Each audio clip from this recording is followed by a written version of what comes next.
مہین اقدس نام میں آپ سب کی خدمت میں سلام عرض کرتا ہوں۔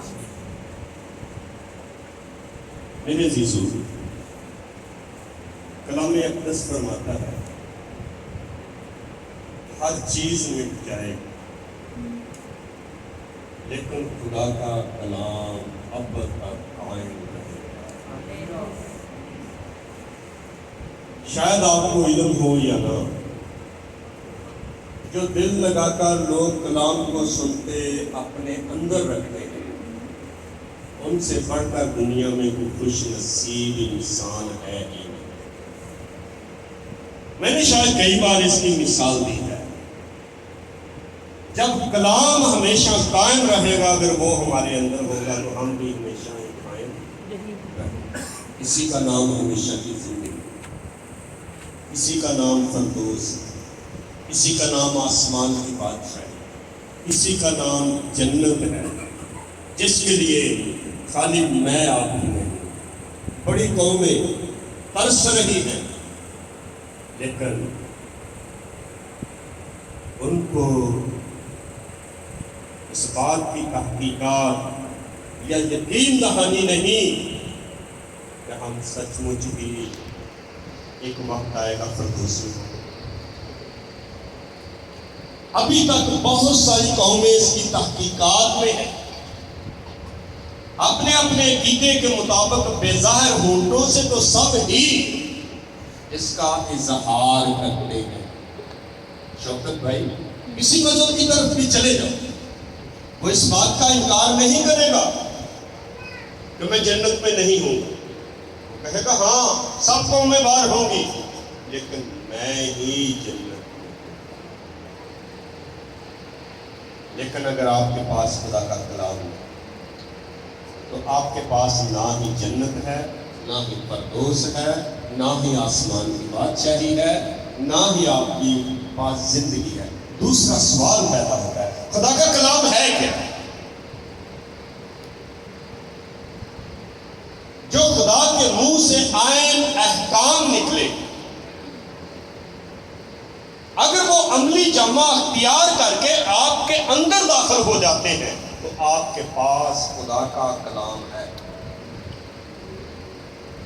اگر کسی کے پاس عملی جامہ اختیار کرنے کے لیے خدا کا کلام اس کی زندگی میں انٹری نہیں لیتا تو بھلا وہ کسی بھی قوم قبیلے سے کیوں نہ تعلق رکھتا ہو، اس کے پاس خدا کا کلام ہے۔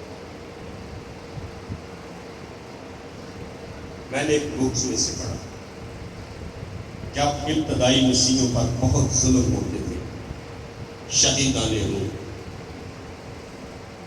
مصنف کہتا ہے کہ ایک شخص جب بہت زیادتی کی گئی تو مسیحی زمین دوز ہوئی،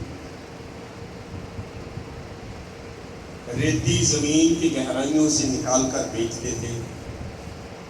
ان کی نشانی یہ ہوتی تھی کہ جب وہ باہر آتے ریتی سر پہ ہوتی تھی اور ان کے کلر زرد ہوتے تھے کیونکہ سورج کی شعائیں ان کو نہیں۔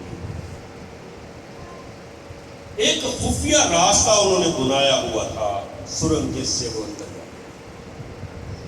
ایک روز ایک مسیحی لڑکا بازار سے کچھ خریدنے آیا، ایک فوجی اہلکار جو جانی دشمن تھا اس کے پیچھے لگ گیا۔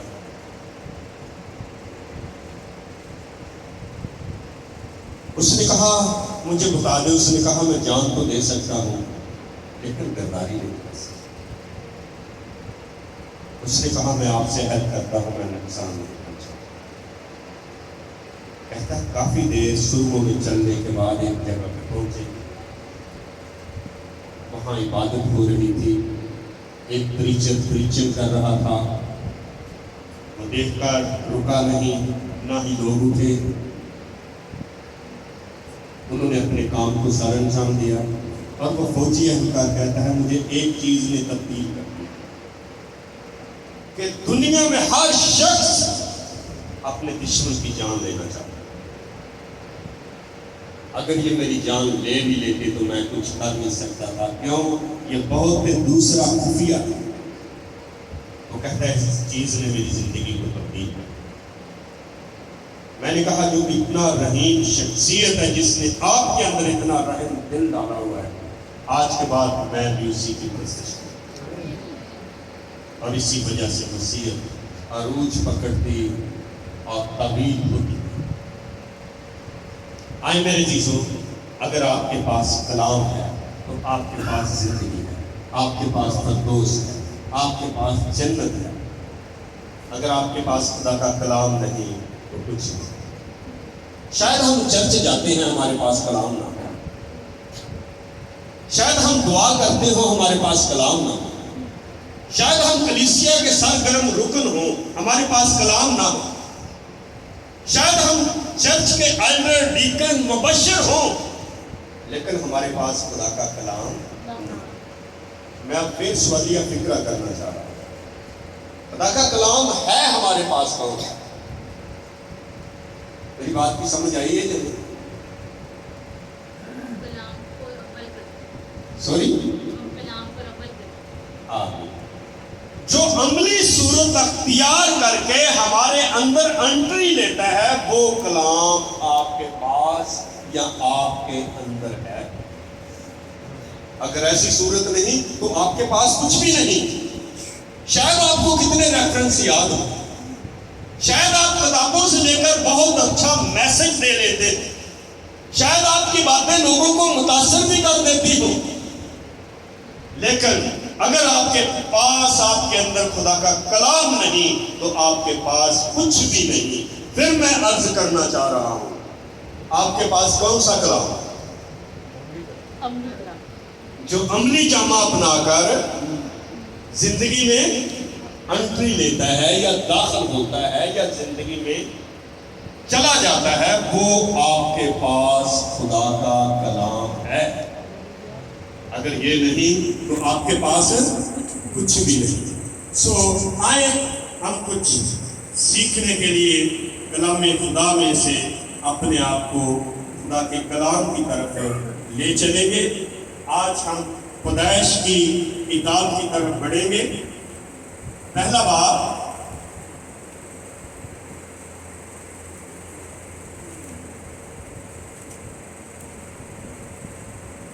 پہلے بات کی 27 آیت سے کوئی پڑھنے میں ہماری رہنمائی فرما سکتے ہیں 31 آیت تک۔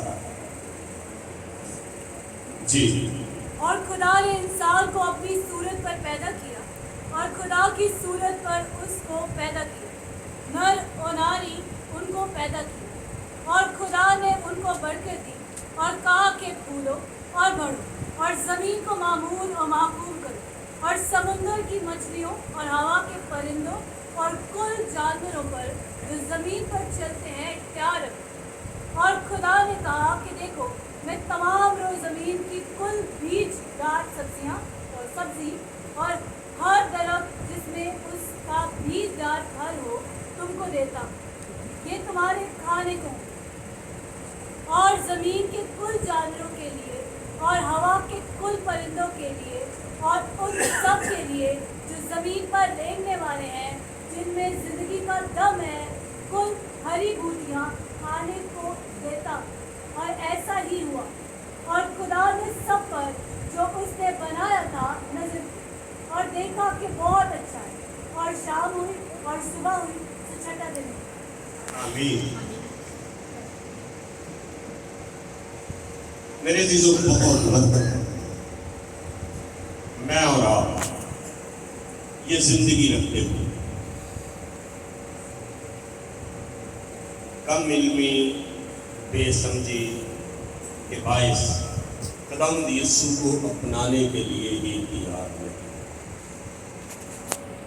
کیوں؟ ہماری سوچ کیا ہے؟ میں خدا کے ساتھ چل نہیں سکتا، میں اس قابل ہی نہیں خدا کے ساتھ چلتا ہوں۔ کیوں؟ ایکچولی طور پر ٹھیک نہیں، میری سوچیں ٹھیک نہیں، میرے خیالات ٹھیک نہیں، میرے جذبات ٹھیک نہیں، میں خدا کے ساتھ کیسے چل سکتا ہوں؟ لیکن یہ چھوٹی سی عبادت ہمیں ایک میسج دیا جاتا ہے۔ جب خدا نے انسان کو تخلیق کی، اس کے بعد جو کچھ اس نے تخلیق کیا تھا، بنایا تھا، اس کو کمپلیٹ کیا، تو لکھا ہے خدا نے جب نظر کی تو اس نے کیا کہا؟ سب ہی کیا ہے؟ ہماری بے سمجھی آج تک بہت چیزوں کو غلط کہتی آ رہی ہے، کیونکہ ہے سب، اگر یہ نہ ہوتا تو ٹھیک ہوتا، اگر ایسے نہ ہوتا تو ٹھیک ہوتا، لیکن بائبل بیان کرتی ہے کہ خدا نے بنانے کے بعد جب نظر کی تو اس نے کہا کہ سب ہی کیا ہے؟ اچھا۔ جب میں نہیں سمجھتا تھا، میں نے کہا یہ شادی کا بندھن کرنا، یہ خدا نے کیوں؟ لیکن یہ میری بے سمجھی تھی۔ اسی طرح سے جب میں اور آپ ان چیزوں کو نہیں سمجھتے تو بہت زیادہ باتوں کو، بہت سلسلوں کو، یا اپنے جذبات میں جو کچھ ہماری زندگی میں موجود ہے اسے ہم غلط کہتے رہتے ہیں۔ لیکن کلام کیا کہتا ہے؟ سب ہی کیا ہے؟ اچھا۔ جب خدا نے کہا یہ سب ہی اچھا ہے، اس میں کیا کیا شامل ہے؟ پھر خدا نے یہ بھی کہا انسان کا اکیلا رہنا اچھا۔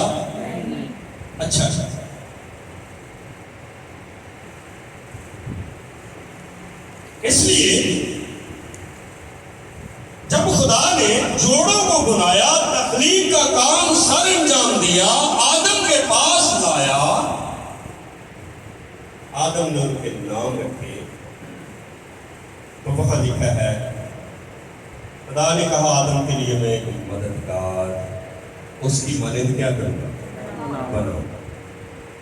اور اس نے لکھا ہے اس کی پسلیوں میں سے ایک کو نکالا، اس کے ساتھ دوش بھی ضرور ہوگا، وہ تو حکم دے تو ہو جاتا ہے نا۔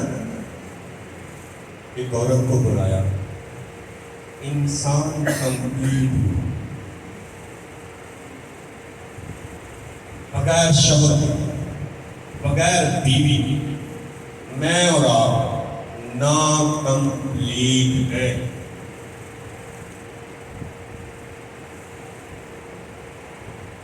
یہاں پر ہی کہا گیا کہ سب ہی کیا ہے؟ کچھ خیالات، جذبات، احساسات ہمارے اندر پیدا کرتے ہیں، جن کو جب ہم دیکھتے ہیں کہ میں چرچ جاتا ہوں، میں دعا کرتا ہوں، میں بائبل پڑھتا ہوں، میں ایک ایماندار شخص ہوں، یہ جذبات کیوں میرے اندر ابھر رہے ہیں؟ تو ہم اپنے آپ کو غلط کہنا شروع کر دیتے ہیں، یا پھر اس جذبات کو بھی غلط کہتے ہیں۔ اسی چیز کو مد نظر رکھتے ہوئے خدا نے کہا اس کا اکیلا رہنا اچھا ہی نہیں، اور خدا کو خاندانی زندگی بہت پسند ہے۔ اس لیے پہلا بندھن، پہلا نکاح کس نے باندھا؟ خدا نے۔ اس کے بعد اس نے اپنے خادموں کی ذمہ داری لگا دی کہ میں تمہیں اپنی جگہ پہ کھڑا کرتا ہوں، تم میرے کلام کو بھی شیئر کرنا، لوگوں کو زندگی کی باتیں بھی بتانا، اور جب وہ بندھن کی باری آئے تو اس کا بندھن بھی تم مکمل۔ آخری لفظ خدا کے خادم کے کیا ہوتے ہیں؟ جن کا بندھن باندھا گیا ہے ان کو تو پتا ہوگا، شاید جن کا نہیں باندھا ان کو نہ پتا ہو، لیکن پھر بھی انہوں نے کہیں نہ کہیں دیکھا تو ہوگا۔ میں خدا کا خادم ہوتے ہوئے تمہیں میاں بیوی ہونے کا اختیار دیتا ہوں۔ اس کا مطلب ہے کہ میاں بیوی ہونے کا اختیار وہ اور شخصیت دیتی ہے۔ اگر آپ ایسا کرتے ہیں تو آپ خدا کے کلام کے مطابق درست ہیں. اگر ان الفاظوں کا آپ خود انتخاب کرتے ہیں تو آپ درست نہیں. ان چیزوں کا ہونا غلط نہیں. جب خدا نے سب کچھ بنا کر یہ کہا کہ سب ہی اچھا ہے تو اس میں یہ جذبات بھی شامل ہیں. اور کبھی کبھی بعض لوگوں کو دیکھا گیا بے سمجھی، جب وہ مسیح میں بڑھنا شروع کرتے ہیں وہ اپنے آپ کو روحانی سمجھتے ہیں یا ان کے پاس کام علمی ہوتی ہے تو ان کا خیال کیا ہوتا ہے؟ یہ تو کسی کھڈے ہی چلے جان بھی اچھا ہے. بڑی جنگ لڑتا وہ اتھے دے اتھی پھر آدھے یہ میں کروں میں ٹھیک میں خدا نہ چل نہیں سکتا. دیکھو نا رات سو دیا وہ خواب کی دنیا میں خواب ہے وہ حقیقت ہے. اگر خواب میں آپ کو 50,000 روپئے لیے اگر رات کو مل جائے صبح کتنے جیب سے نکلے گی؟ کیوں؟ وہ خواب کی حقیقت نہیں ہے نا. اگر الٹی سیدھی خواب آ بھی جائے تو وہ خواب ہے کوئی حقیقت نہیں. بہت ساری باتیں مجھے آپ کو خداوند کے چلنے کے جو جذبات ہمارے ساتھ ہم نے مجبور کرتی رہتی ہے اور یہ ہماری کم علمی ہے. جب خدا نے سب کچھ بنایا تو اس کے ساتھ جذبات بھی بنا. یہی وجہ ہے ہم بہت بار جدوجہد کرتے ہیں یہ ہم سے پیچھے ہٹتے یہ ہم سے پیچھے چلے جائیں میں ٹھیک روحانی بن جاؤں. یہ چیزیں آپ کی روحانیت کو نہیں چھینتی لیکن ایک بات کا خیال رکھنا ہے ان کے پیچھے چل کر کہیں غلط نہیں ہو جاتے. جب آپ ان کے پیچھے چل کر غلط نہیں ہوتے تو آپ کی روحانیت نہیں چھینی جاتی نہ ہی آپ خدا سے پیچھے ہٹنے کرتے. اور جو روحانی لوگ تھے جب تک وہ زندہ رہے یہ جذبات ان کے ساتھ بھی رہے. ایمانداروں کا باپ کون کہلایا؟ ابراہم. سیرا نے جب وفات پائی سیرا کتنے سال کی تھی؟ 127. ابراہم کتنا بڑا تھا؟ 10. ابراہم کی ایج کتنی ہوئی؟ 137.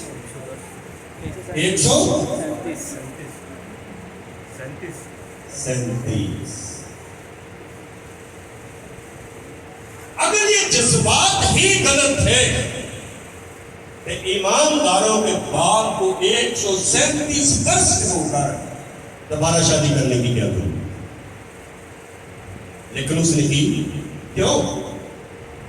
اس نے جانا یہ تحریک جو میرے اندر رکھی ہے خدا نے رکھی ہے اس کا نام غلط نہیں. اس کا غلط استعمال کرنا غلط ہے. ذرا دیکھیں پیدائش کی کتاب میں میرے ساتھ.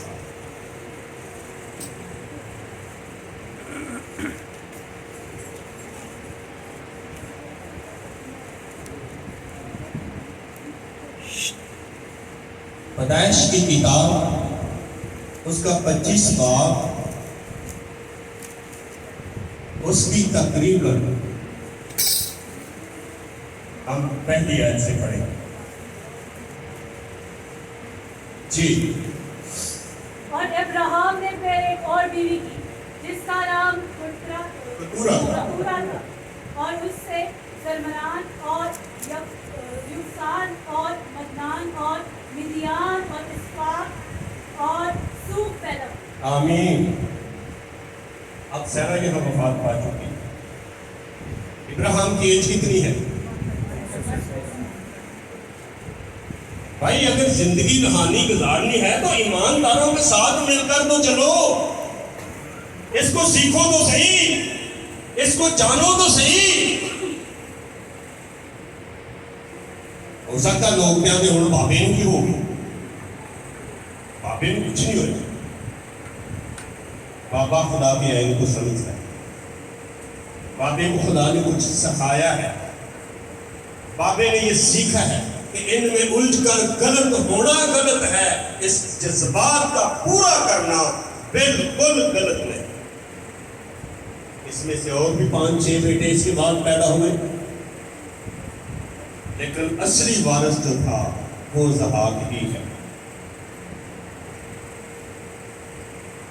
اگر یہ چیزیں غلط ہوتی تو بوڑھا ہی ہوتا ہے نا، اتنی ایج میں جا کر دوبارہ شادی کرنے کی ضرورت کیا تھا؟ دوسری بات، ہم ان جذبات کو بہت بار غلط کہتے ہیں، ان کا ہونا غلط نہیں، غلط ہے کیا؟ ذرا میرے ساتھ گنتی کی کتاب کی طرف پڑھیے۔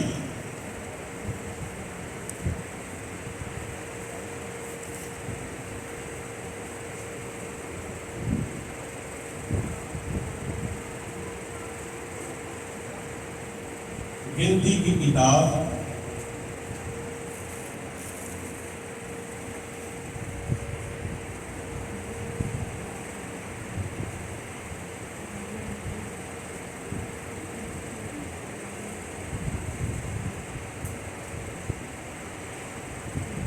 سوری ذرا مجھے دیر ہو رہی ہے، میں دیکھتا ہوں۔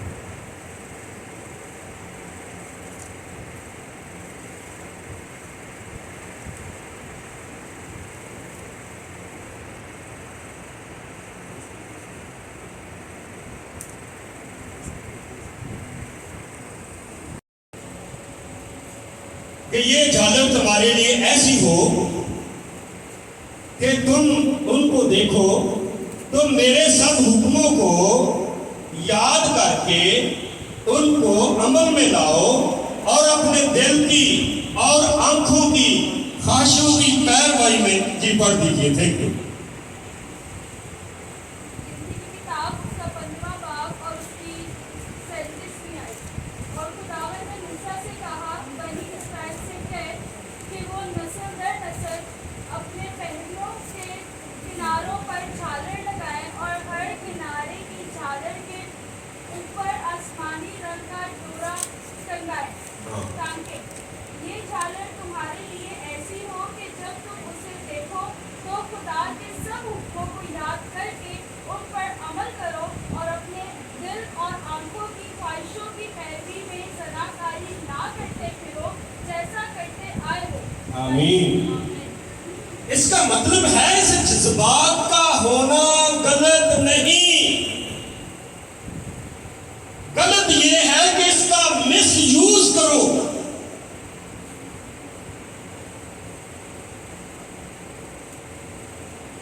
ایک بار اینی نے ہمیں وہ چادر دکھائی تھی جس کا بائبل میں ذکر آیا ہے، شاید اس نے آپ نے کہیں رکھی ہوگی۔ ایسی چیزیں لوگ سب کو تھوڑی دکھاتے ہیں یا دیتے ہیں، ہے نا؟ خدا نے کہا نیلے کلر کا اس کو ڈورا لگانا، یہ ایک نشانی ہوگی، جب تم اسے دیکھو تو میرے سب حکموں کو یاد کر کے ان پر کیا کرنا؟ عمل کرنا۔ ایک اور بات، اپنے دل کی اور آنکھوں کی خواہش کی پیروی میں زناکاری نہ کرتے تھے۔ اس کا مطلب خواہش رہے گی، جذبات رہیں گے، کب تک؟ جی جب تک زندہ ہو یہ رہیں گے۔ کیوں؟ دوسری بات، یہ ہٹانے سکھاتے کیوں؟ یہ ایکچولی طور آپ کی ملکیت ہے، یہ ملکیت اس کی ہے جس نے آپ کے اندر یہ ڈالے، یہی وجہ ہے۔ اگر آپ ان کو پیچھے بھی کرنا چاہیں، کئی بار آپ ان میں نہیں الجھنا چاہتے لیکن پھر بھی آپ کو زبردست ایسی سوچیں تنگ کرتے ہیں، تو اس کا مطلب کیا ہے؟ اس کا مطلب یہ ہے کہ یہ آپ کی ملکیت نہیں، یہ کسی اور شخصیت کی ملکیت ہے جس نے آپ کے اندر ڈالی ہوئی ہے، وہ خدا ہے۔ جب اس نے سب کچھ بنایا تو یہ بھی اسی نے اس وقت ہی شامل کر دیا تھا، یا الیعزر کی بعد میں آئے تھے اسی وقت۔ اس لیے تو فکر پہ گیا کہ مجھے لوگ بڑا پیار کرنا نا، ایک دن نہ الجھ کے نا میرے کو پرا ہی نہ چلا جائے ہے نا. انہیں آخیا نہیں بھائی تینوں کو بڑے پیار نہ بنایا تے عام طریقے نال نہیں بنایا, تینوں اپنی شکل و صورت دیتی تے جنوں شکل و صورت دیتی جائے انہوں دل و جان کو بندہ پیار کرتا ہے. دل و جان کا مطلب سمجھ لو جہدے اتوں جان بھی بندہ مار دے, جان بھی جاتی ہے تو جائے, لیکن یہ میرا پیار, یہ شخصیت جنوں میں پیار کرنا یہ محفوظ ہے. دیتی بھی جان کے نہیں. خدا نے دنیا سے ایسی محبت کی کہ اس نے اپنا اکلوتا بیٹا بخش تینوں کی پیار کی, اس لیے انہیں تینوں اپنی شکل و صورت دیتی. خدا کو یہ پسند نہ آیا انسان ان میں الجھ کر مجھ سے دور ہو کر آسمان کی بادشاہی سے محروم نہ. کیا لفظ استعمال کیے؟ انسان کا اکیلا رہنا اچھا نہیں. میں اس کے لیے ایک مددگار, میں نے لفظ استعمال کیے تھے بغیر مرد کے عورت بھی نامکمل, بغیر مرد عورت کے مرد بھی نامکمل.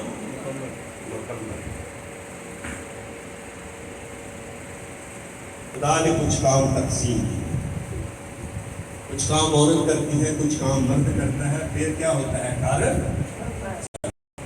تو جو نامکمل ہوتے ہیں بھانڈے بھی بندے کو آپ ہی مانجنے پہ, کپڑے بھی آپ ہی دھونے پہ, جھاڑو بھی آپ ہی دینا پہنتا ہے نا, چاہ بھی آپ ہی بنانی پہ, سارے کام آپ ہی کرنے پہ, کیوں نامکمل جو ہوا.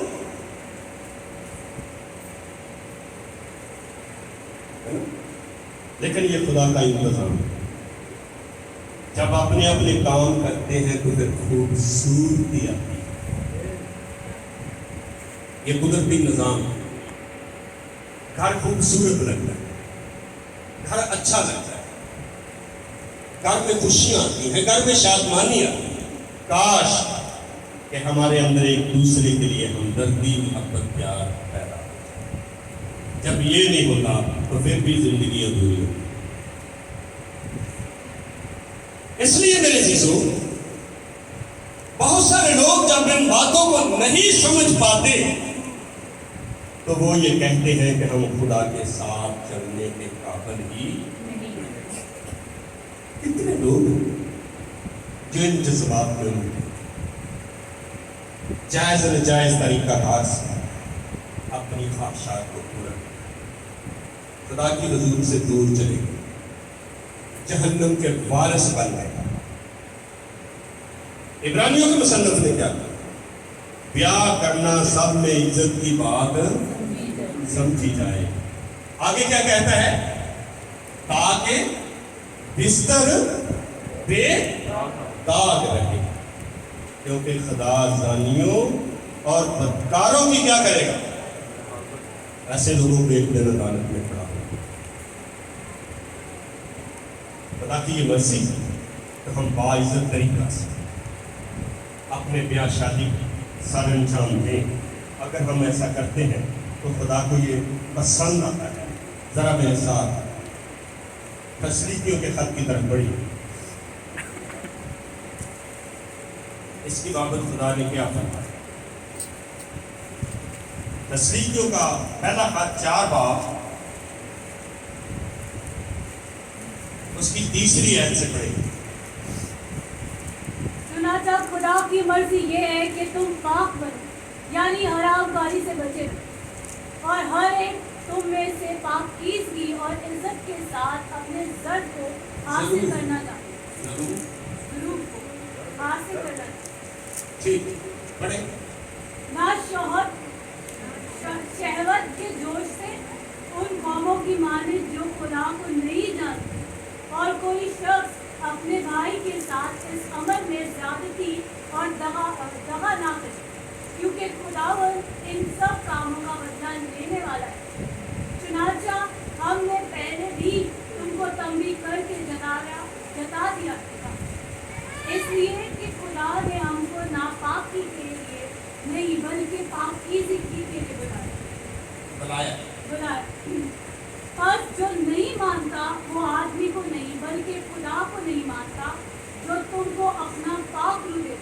آمین. کیا لکھا ہے؟ چنانچہ خدا کی مرضی ہے کہ تم پاک بنو.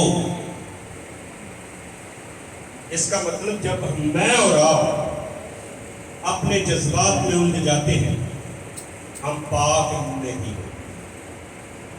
پاک بنو. ہر شخص لفظ ظروف ہے یا ظرف ہے، لہذا یہ برتن کے لیے کہا گیا، لیکن اس مقام پر برتن کولی پلیٹ نہیں، اس کا مطلب ساتھی کا انتخاب ہے. ہر شخص عزت سے اپنے ضرور کو کیا کرے حاصل کرے. اس کا مطلب کیا ہے؟ ہر ایک شخص، ہر ایک عورت باعزت طریقہ سے اپنے شوہر کو حاصل کرے. ایک مرد باعزت طریقہ سے اپنی بیوی کو حاصل کرے.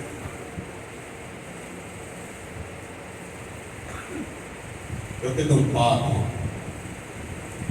لفظ آیا ہے غیر قوموں کی طرح. شہوت پرستی کے جوش میں الٹے سیدھے کام نہ کرو.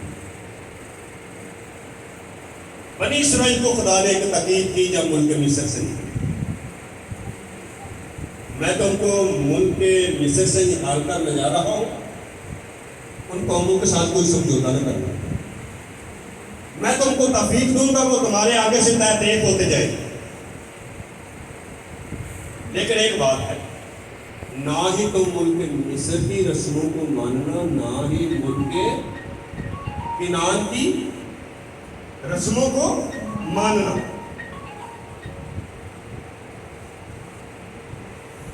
تم ان کی رسموں کو نہ ماننا.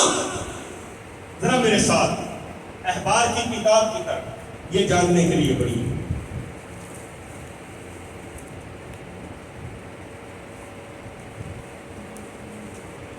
تقریباً 18 باب پڑھے گا.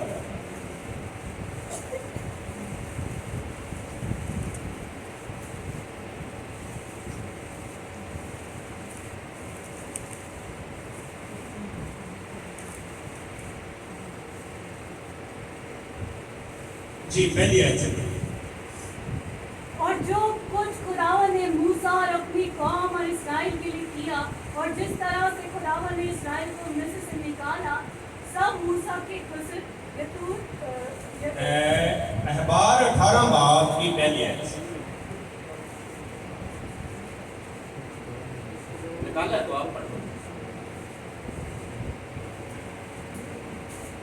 خداوند نے موسیٰ سے کہا، بنی اسرائیل سے ہے کہ میں خداوند تمہارا خدا ہوں.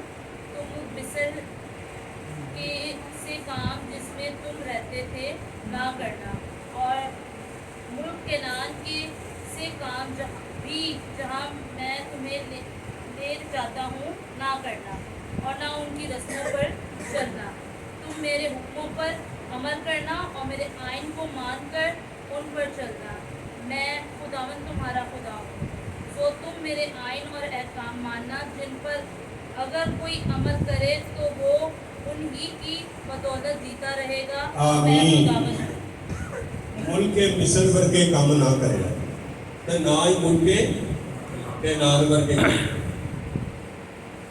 میں تہاڈا خدا ہاں، تسی میرے حکماں تے عمل کرنا ہے. اگر کوئی میرے حکماں تے عمل کرے گا تے انہاں دی بدولت سدا ہی کی رہے گا. جدا مطلب اسمان کی بات سے کا شہری ہے.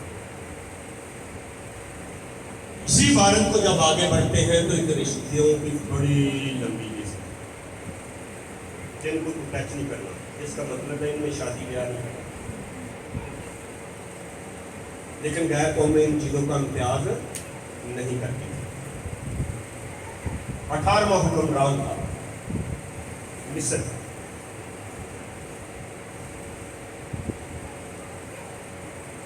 جس کی شادی جس نے اپنی بیٹی سے. یہ قومیں ان چیزوں کا امتیاز نہیں کرتی. پھر اپنی خواہشاتوں کو پورا کرنے کے لیے یہ چند بروں کے ساتھ منسلک ہو جاتے ہیں. بائبل بیان کرتی ہے، میں نہیں کہہ رہا. مرد بھی عورتیں بھی. اس لیے خدا نے کہا تم ان کے سے کام نہ کرنا. جہاں یہ لفظ آتا ہے وہاں لکھا ہے یہ عمدی بات ہے، خداوند تیرے خدا کے نزدیک یہ نفرت انگیز ہے جن قوموں میں سے میں تم کو نکال رہا ہوں وہ ایسے کام کرتی ہیں، تم ایسے کام نہ کرنا۔ آپ کے پاس زندہ کلام ہے، آپ خوش قسمت ہیں، آپ کے پاس ایک زندگی کی لائن ہے، ایک راستہ ہے کہ آپ نے کیسے زندگی گزارنی ہے۔ کچھ قومیں، کچھ مذاہب آج بھی ان چیزوں کا امتیاز نہیں ہے، کیونکہ ہے سچے سے ہے، لیکن خدا نے کہا،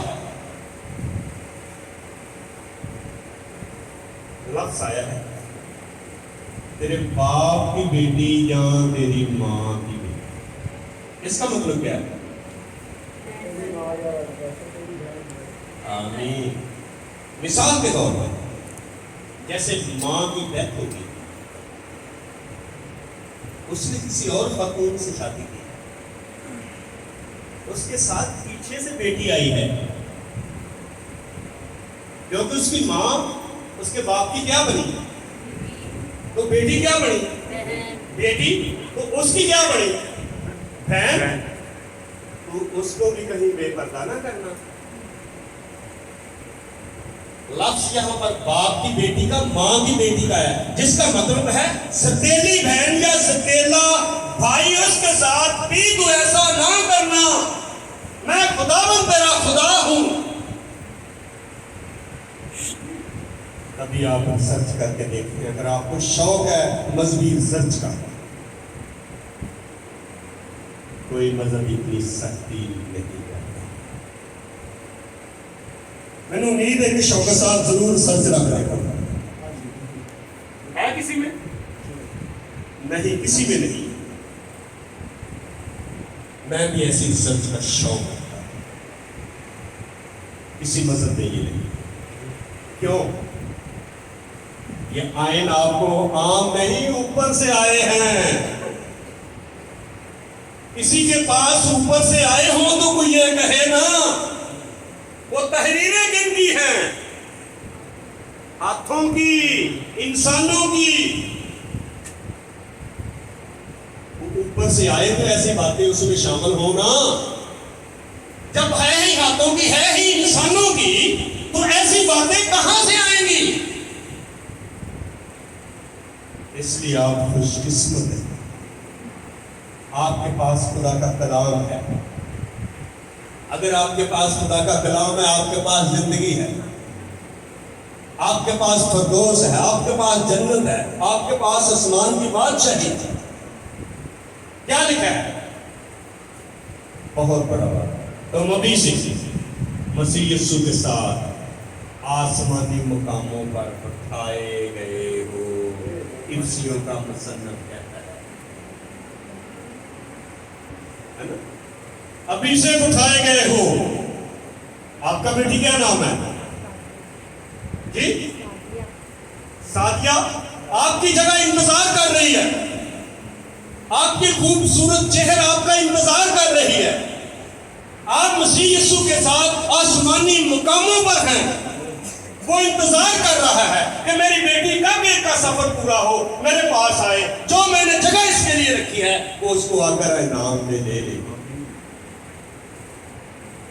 کسی قوم کے ساتھ ایسے وعدے نہیں ہیں، میں نہیں کہہ رہا، خدا کا کلام کہتا ہے کسی قوم کے پاس ایسے آئے، ایسے احکام جیسے آپ کے پاس ہیں، بائبل کہتی ہے نہیں ہے۔ ذرا دیکھ لیجئے میرے ساتھ استشنا کی کتاب،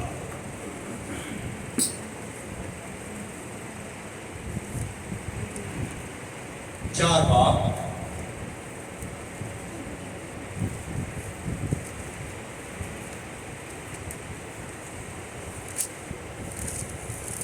چار باب کی 7ویں آیت سے کوئی پڑھنے میں مدد فرمائے، تھوڑا اونچا پڑھیے گا۔